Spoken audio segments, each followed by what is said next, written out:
What's going on, everyone? You got your coach of the Chimchargers here for week 3 of the GBA versus Nick, aka Superblock, coach of the Boston Red Sox and the GBA Season 2 champion. So you already know this is going to be a good match. Like I mentioned in the last video, which was the building process of the squad that I'm bringing, he wanted to play on Pokemon Showdown because his Wi-Fi was not doing too well. He couldn't really stay connected in a battle. So he wanted to take the fight to my home turf. So I'm just like, alright, you know what, let's do it, because I'm super comfortable playing on Pokemon Showdown for sure.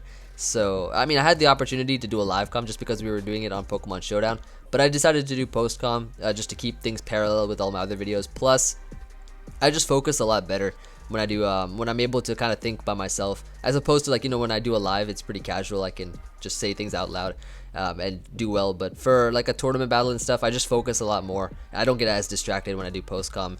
And also for the fact that I'm able to explain my plays a lot better when I do postcom, because I can look back and be like, okay, so that's kind of why I did that, and I'm just able to explain it a lot better, which is why we're just gonna put this replay on slow so that I can just talk you through it, and we can go through this match here. But as you can see, he brings a team of Jolteon, Mega Venusaur, Skarmory, Alakazam, Kyurem Black, and Feraligatr. So I mean, he's got some threats, nothing really too unexpected at a first glance.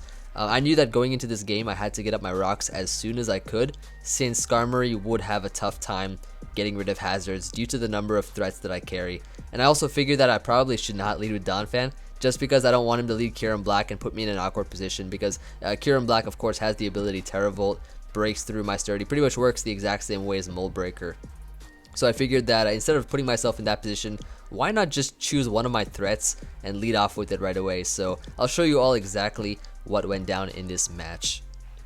I lead off with my Jirachi here as he leads off with his Jolteon. My boy Pokeaim here, going right for the Psychic turn 1. Just wanted to kind of see what Jolteon set that was, as he Baton passes, so he's probably either like Specs Baton Pass or Life Orb, not the Quick Feet set. Goes through his Skarmory here, judging by that damage, he's probably a Spadef set, and because he sees I'm a special attacker, he goes back into Jolteon. I anticipate that switch right there. Go right for the Calm Mind, so he does not take the T-Bolt like he wanted, and he's going to be able to go for the Volt Switch here, putting him in an awkward position because he has to save Jolteon. That's definitely a win condition versus me. Goes into his Alakazam, which is probably his dedicated setup sweeper check, and I can break the potential Sash here. He goes to the T-Wave. I just decided to stay in and knock this thing out once and for all. Didn't want any of my other Pokemon taking a Shadow Ball or anything that he'd probably have. Didn't want anything else taking damage.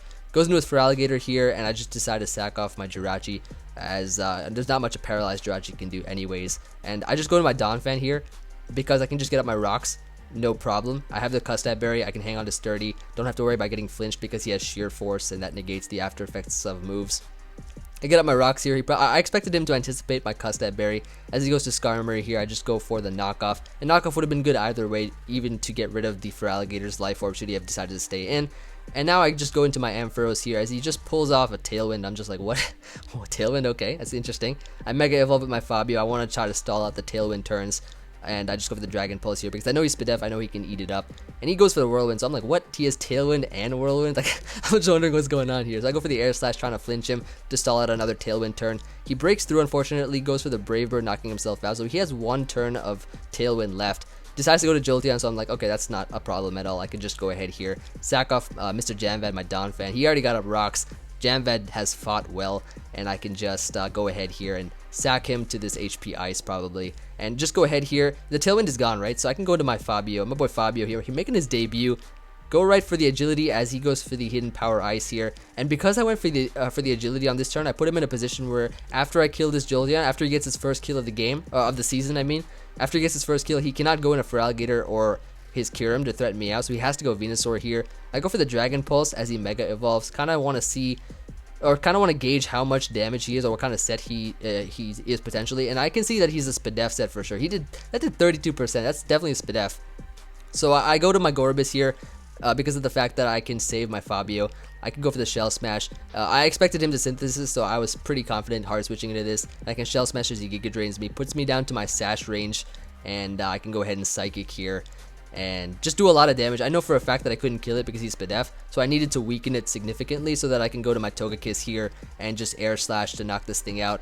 No risk in terms of not just missing a flinch or something, so I could just knock it out here because Togekiss is my win condition for sure. He goes into Feraligatr, and by keeping this thing in, I can just go for the air slash here, and he flinches, he gets flinched, which of course does not matter because at +1 I'm still faster than a Feraligatr, and if he decided to attack me, I would have just set up with Gyarados and won because there's not much a -1 Feraligatr can do to a Gyarados that would put me in a bad position. So I can go for the air slash on this Kyurem Black here as he goes for the Fusion Bolt, knocking me out. So I only got 1 out of 3 flinches, which is pretty unfortunate, and but I can just go to my Gyarados here. And now I got my boy Crashing Boom Bang, CBB, as I can eat up my Wakan Berry once again, just like week number 2 versus A-Drive. Eat up the Wakan Berry, set up the Dragon Dance here, and go for the finishing blow, which is the Earthquake, and knock out the Kyurem Black to win the game. So that's gonna be a good game.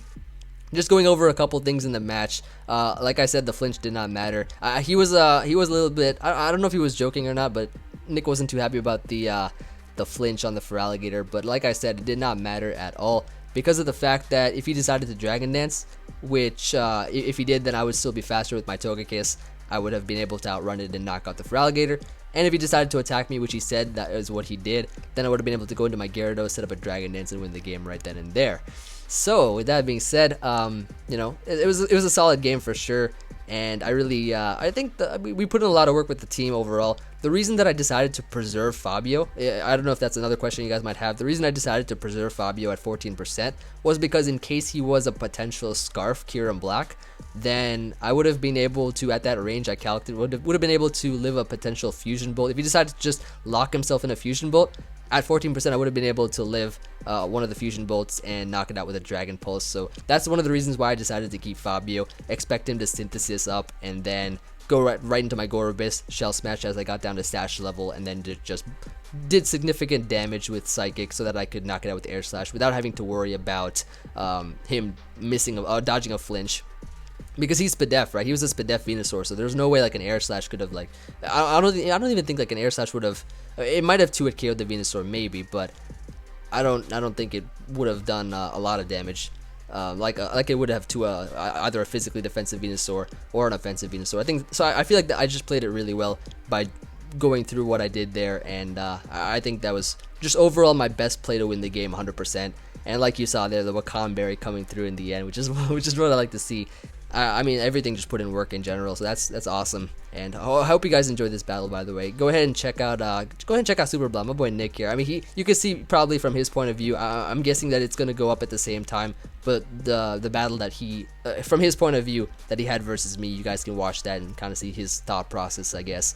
But hopefully my explanations were good with this replay, and you can check out his channel if you want. And also in the description will be the team building video, the team building analysis from yesterday, if you want to see how I made this team and just my thought process in general, as well as the Chimchargers official shirt. So we are now 3-0. We are now 3-0. So you already know GG is Emvee. I gotta say that after every win. If I lose, it's probably gonna be GG's blunder, but you already know. Hope you guys enjoyed, and yeah, this was just a solid match overall. He played it really well.